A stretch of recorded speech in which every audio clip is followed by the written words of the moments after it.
नमस्कार, आप देख रहे हैं इंडिया टीवी। आपके साथ मैं हूं मीनाक्षी जोशी। हमारी ये खास पेशकश लगातार आप देख रहे हैं विजय चौक से लाइव। एक प्रदेश में बीजेपी ने मुख्यमंत्री के नाम का ऐलान कर दिया है, दूसरे प्रदेश में आज सीएम के नाम का ऐलान हो जाएगा और कल तीसरे प्रदेश यानी कि राजस्थान से भी सीएम कौन होगा इस पर से पर्दा हट जाएगा। आज सबकी निगाहें टिकी हुई है मध्य प्रदेश पर, जहां से ठीक 1 घंटे के बाद विधायकों का पहुंचने का सिलसिला बैठक के लिए शुरू हो जाएगा। आप लगातार इंडिया टीवी देखते रहिएगा, क्योंकि सबसे पहले आप इंडिया टीवी पर देखने वाले हैं मध्य प्रदेश का मुख्यमंत्री कौन होने जा रहा है। आपको जानकारी दे दें, मध्य प्रदेश के सीएम के नाम का ऐलान होना आज लगभग तय माना जा रहा है। 2 नामों पर चर्चा की जा रही है। आज भोपाल में बीजेपी विधायक दल की मीटिंग होनी है और एक एक करके 1 घंटे के बाद आप एमएलए के पहुंचने का सिलसिला भी शुरू हो जाएगा। एक सीएम और 2 डिप्टी सीएम के फॉर्मूले पर इस वक्त पार्टी काम कर रही है। कहा यह जा रहा है एक सीएम होगा और उसके साथ 2 डिप्टी सीएम बनाए जाएंगे और उनमें से भी कौन कौन से नाम आगे हैं वो अभी आपके सामने रखने जा रहे हैं। मध्य प्रदेश का सस्पेंस आज खत्म होने वाला है, तो राजस्थान के सस्पेंस के लिए अभी 1 दिन का इंतजार यानी अगले 24 घंटे का इंतजार आपको और करना होगा। बड़ा सवाल यह है कि मध्य प्रदेश में शिवराज सिंह चौहान मुख्यमंत्री बनेंगे या फिर कोई नया नाम, कोई नया चेहरा आपके सामने आने वाला है। मध्य प्रदेश में सीएम के नाम का ऐलान आज होगा, लेकिन फॉर्मूला क्या है वो इस वक्त हम आपके सामने रख रहे हैं। एक मुख्यमंत्री और इसके साथ 2 डिप्टी सीएम का फॉर्मूला तय किया गया है और ऐसा करने के पीछे 2 वजहें बताई जा रही है। पहली वजह तो यह है कि डिप्टी सीएम बनाकर बीजेपी जातिगत और क्षेत्रवार समीकरण बैठाने की कोशिश करेगी और दूसरा ये कि सीएम पद की रेस में जो चेहरा आगे है उन्हें डिप्टी सीएम बनाकर खुश रखने का प्रयास भी पार्टी कर सकती है। ऐसे में मुख्यमंत्री पद पर नया चेहरा सामने आ सकता है, क्योंकि बकौल बीजेपी आप देखें बीते 18 साल से एक चेहरा मध्य प्रदेश की जनता देख रही है। 15 साल का नेतृत्व अब बीजेपी ये चाहती है कि अगले 15 साल की रणनीति यहां से तैयार होकर आगे चले। इसके लिए एक फ्रेश फेस को देने की आवश्यकता बीजेपी को नजर आ रही है। सूत्रों के मुताबिक शिवराज सिंह चौहान और प्रहलाद पटेल का नाम सीएम रेस में सबसे आगे चल रहा है। एक सवर्ण और एक दलित डिप्टी सीएम बनाए जा सकते हैं। सवर्ण जाति से डिप्टी सीएम पद की रेस में वीडी शर्मा का नाम आगे चल रहा है और दूसरा नाम रीति पाठक का है। अनुसूचित जाति यानी कि दलित वर्ग से 5 नाम इस वक्त डिप्टी सीएम पद की रेस में है। ये नाम है जगदीश देवड़ा, तुलसी सिलावट, प्रदीप लारिया, प्रभुराम चौधरी और हरिशंकर खटीक। अनुसूचित जनजाति यानी कि आदिवासी वर्ग से निर्मल भूरिया, सुमेर सिंह सोलंकी, मीना सिंह, ओम प्रकाश धुर्वे और संपतिया उइके का नाम डिप्टी सीएम पद की रेस में शामिल है।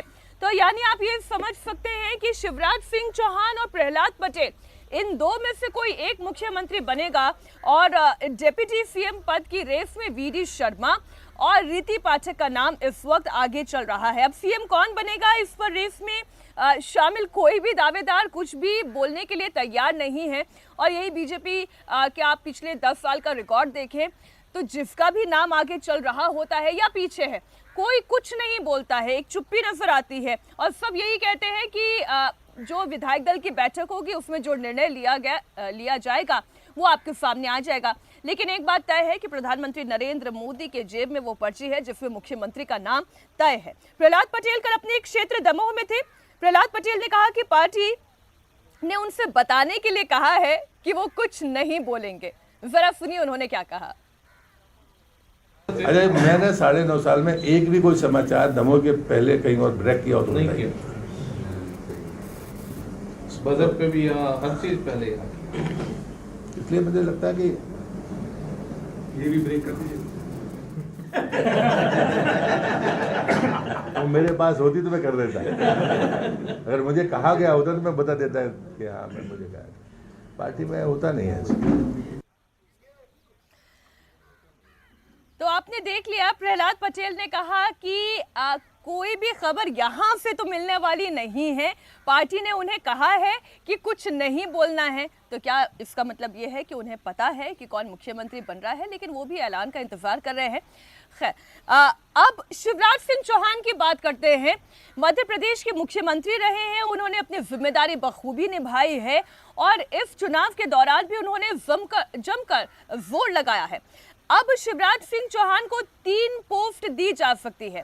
पहला तो ये कि वो मुख्यमंत्री बनाए जा सकते हैं। अगर वो मुख्यमंत्री बनाए जाते हैं तो फिर पीछे की सारी बातें खत्म हो जाती है। लेकिन अगर वो मुख्यमंत्री नहीं बनाए जाते हैं तो फिर दूसरा ऑप्शन ये है कि उन्हें स्पीकर का पद दिया जा सकता है और तीसरा ऑप्शन है राष्ट्रीय अध्यक्ष के तौर पर।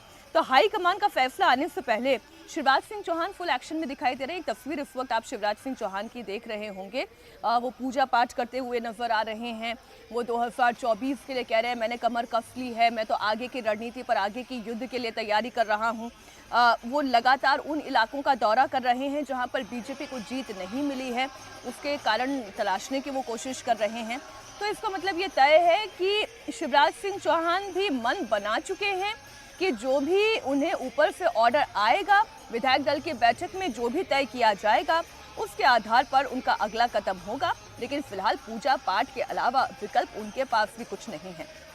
मध्य प्रदेश का मुख्यमंत्री चुनने के लिए अब से थोड़ी देर में भोपाल में बीजेपी की विधायक दल की बैठक होने वाली है। ठीक 1 घंटे के बाद विधायकों के पहुंचने का सिलसिला शुरू हो जाएगा और दोपहर 1 बजे से लेकर 3 बजे तक रजिस्ट्रेशन और लंच का कार्यक्रम रखा गया है।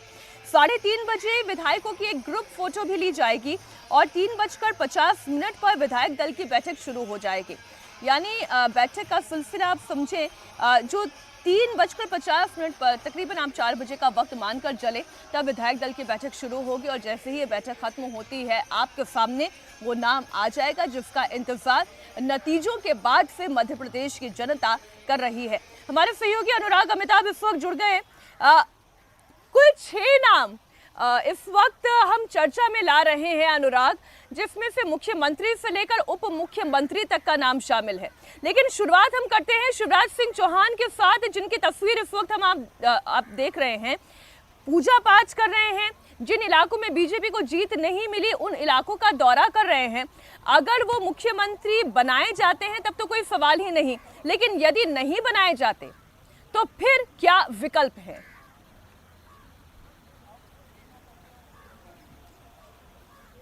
देखिए मीनाक्षी जी, सोशल इंजीनियरिंग का फॉर्मूला छत्तीसगढ़ से शुरू हुआ। एसटी जो सबसे बाहुल्य जगह है, वहां पर एसटी को दिया गया मत, यानी अब यहां पर ओबीसी बाहुल्य तकरीबन 52% आबादी ओबीसी की है। अगर शिवराज सिंह चौहान जो ओबीसी वर्ग से आते हैं, अगर उनको प्रतिनिधित्व नहीं दिया जाता है, 16.5 साल के मुख्यमंत्री रह चुके हैं, उनसे पहले बाबूलाल गौर और उमा भारती भी इसी तबके से आती थी जो बीजेपी की तरफ से मुख्यमंत्री रही है। तो सबसे बड़ा कंटेंडर इस वर्ग का कौन होगा? प्रहलाद पटेल ये एक ऐसा नाम है जो सबसे पहला नाम बनकर उभर कर आ रहा है। तकरीबन 5 बार के सांसद रहे हैं, 3 अलग अलग जगहों से, वो दमोह भी रहा है, सिवनी भी रहा है, बालाघाट से भी सांसद रहे हैं और छिंदवाड़ा से भी उन्होंने टफ फाइट दी है। और माना जाता है कि जो केंद्र सरकार है उनके भी प्रिय रहे हैं, लगातार कई विभागों में रही है और संगठनात्मक क्षमता के बेहद धनी है, लोकप्रिय भी रहे।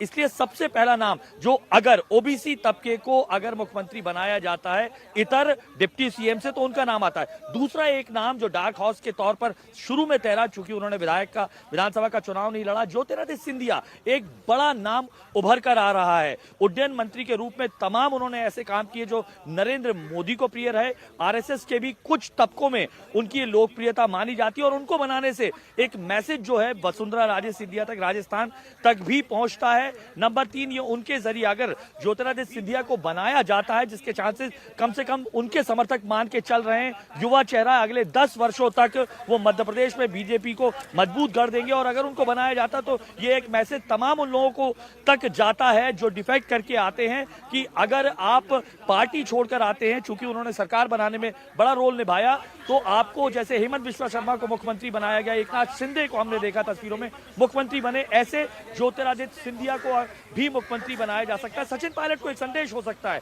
इसके जरिए। साथ ही साथ प्रियंका गांधी ने जो ज्योतिरादित्य सिंधिया के कद के बारे में बात कही आप तो थी, बहुत आगे तक चले गए। मैं तो अभी केवल शिवराज सिंह चौहान तक ही अटकी हुई थी अनुराग, क्योंकि उनका अपना कार्यकाल अगर हम ये कहें कि जीत का एक आधार वो भी था, तो ये कहना गलत नहीं होगा। रही बात अगर उनको स्पीकर का पद दे दिया जाता है, तो जो 2024 के लिए वो अभी से मेहनत करना शुरू कर चुके हैं, फिर उसका क्या होगा? पार्टी को एक ऐसे नेता की भी आवश्यकता है जो एक्टिव पॉलिटिक्स में रहते हुए 2024 के लिए बीजेपी को उन इलाकों में भी मजबूत कर सके जहां पर बीजेपी की हार हुई है। तो ऐसे में क्या उन्हें स्पीकर बनाया जाना ये पार्टी चाहेगी या ये पार्टी के लिए मुफीद होगा? देखिए, निश्चित तौर पर 3 जो बड़े नाम कायदे में 7 लोगों को उतारा था दिल्ली से जो संसदीय सीट पे थे, 3 केंद्रीय मंत्री समेत 4 कद्दावर नेता और थे, कैलाश विजयवर्गीय को छोड़कर। उनके जरिए ये संदेश देने की कोशिश की थी कि आपको न केवल अपना विधानसभा जहां पर आप लड़ने जा रहे हैं वो जीतना है, बल्कि इसके साथ साथ आपको तमाम विधानसभाओं को जिताना है। नरेंद्र सिंह को, तोमर को हमने देखा, मुरैना की हारी हुई सीट को उन्होंने जिताया। कैलाश विजयवर्गीय को देखा 9 सीट जिता के लेके आए, जबकि वहां पर 6 सीट थी। प्रहलाद पटेल को हमने देखा कि तमाम सीटें नरसिंहपुर की जिताई। तो साफ तौर पर उनको जो काम दिया गया था वो उन्होंने किया, यानी 29 के लिए भी वो मुफीद साबित हुए। और 29 सीटों के लिए जो लोकसभा की 2024 में होनी है, और 29 तक भी वो रहेंगे, 28 तक भी रहेंगे। रही बात शिवराज सिंह चौहान की, तो जिस तरीके का कद है, 5 बार के सांसद रह चुके हैं, 6 बार के विधायक रह चुके हैं, निश्चित तौर पर उनके तमाम समर्थक, भले ही 16.5 साल मुख्यमंत्री रह चुके हैं, तमाम पदों से नवाजा गया है, 16.5 साल के मुख्यमंत्री का पद छोटा नहीं होता है। तमाम जो उनके समर्थक ये मान के चल रहे हैं अगर ये सीएम की कुर्सी नहीं है तो राष्ट्रीय अध्यक्ष का पद भी हो सकता है। उसके साथ साथ केंद्रीय मंत्री पद है, चूंकि कृषि मंत्रालय खाली है, तो उनको इस बड़े पद पर भी नवाजा जा सकता है। लेकिन सवाल इस बात का उठेगा कि अगर मुख्यमंत्री कोई ठीक है, हम इस पर जरा हमारे सहयोगी देवेंद्र पराशर जुड़े हुए हैं, देवेंद्र से भी हम जरा राय ले लेते हैं इस पर। आपके सोर्सेस क्या बता रहे हैं देवेंद्र, कि क्या शिवराज सिंह चौहान को अगर मुख्यमंत्री नहीं तो फिर स्पीकर के तौर पर या फिर राष्ट्रीय अध्यक्ष के तौर पर केंद्र में जिम्मेदारी दी जा सकती है? और मुख्यमंत्री को लेकर सोर्सेज की बात करें तो सोर्सेज यही बता रहे हैं कि किसी को कुछ नहीं पता है। और जब हम लोग कह रहे हैं कि किसी को कुछ नहीं पता है, इसका मतलब ये है कि मध्य प्रदेश में जितने दावेदार हैं उन्हें भी कोई जानकारी नहीं, जो प्रभारी हैं उन्हें भी कोई जानकारी नहीं, दिल्ली में जो नेता हैं उन्हें भी कोई जानकारी नहीं। बस ये होगा कि शाम में जब बैठक शुरू होगी तो बैठक से पहले जो पर्यवेक्षकों के साथ जो बातचीत होगी वहाँ से इंडिकेशन आना शुरू होगा, जैसा ही कल छत्तीसगढ़ के केस में हुआ था वही स्थिति है। रही बात शिवराज सिंह चौहान की, तो इतना तय है कि अभी उनके अंदर बहुत पॉलिटिक्स बाकी है। उनका केस डॉक्टर रमन सिंह जैसा केस नहीं है। शिवराज सिंह चौहान का पार्टी बखूबी उपयोग करना चाहेगी, और वो उपयोग समझा जा सकता है कि केंद्र में एक काबिल मंत्री के तौर पर हो सकता है। राष्ट्रीय अध्यक्ष की बात करें तो निश्चित तौर पे उसकी संभावना कम नज़र आएगी मुझे, लेकिन केंद्र में मंत्री के तौर पे ज़्यादा संभावित रहेगा कि अगर उनको मुख्यमंत्री से हटाया जाता है, जिसको लेके लगातार इंडिकेशन दिया जाता रहा है, अंतिम फैसला क्या हुआ नहीं पता, तो उस कंडीशन में दिल्ली में ज़रूर उनकी जगह रहेगी। संभव है कि वो उनको लोकसभा का चुनाव लड़ाया जाए, उसके बाद उनको दिल्ली लेकर आया जाए। ऐसा नहीं होगा कि वो किसी राजनीतिक वनवास में, यानी कि रिटायरमेंट का जो मोड होता है उसमें जाएंगे, क्योंकि उम्र उनका आप देख रही हैं कि अभी उनमें काफ़ी पॉलिटिक्स बाकी है, कम से कम 10 से 15 साल पॉलिटिक्स बाकी है उनके अंदर, तो पार्टी उसका ज़रूर उपयोग करना चाहेगी। अब बात आती है प्रहलाद पटेल की। अनुराग, प्रहलाद पटेल के दावेदारी सबसे मजबूत दिखाई दे रही है, क्योंकि जातिगत समीकरण के लिहाज से, अनुभव के लिहाज से, और बहुत दिनों से अगर ये कहें कि शिवराज सिंह चौहान मुख्यमंत्री थे और फिर एक नया चेहरा देने की आवश्यकता है, तो इस लिहाज से भी प्रहलाद पटेल हर समीकरण में ठीक बैठते हुए नजर आते हैं।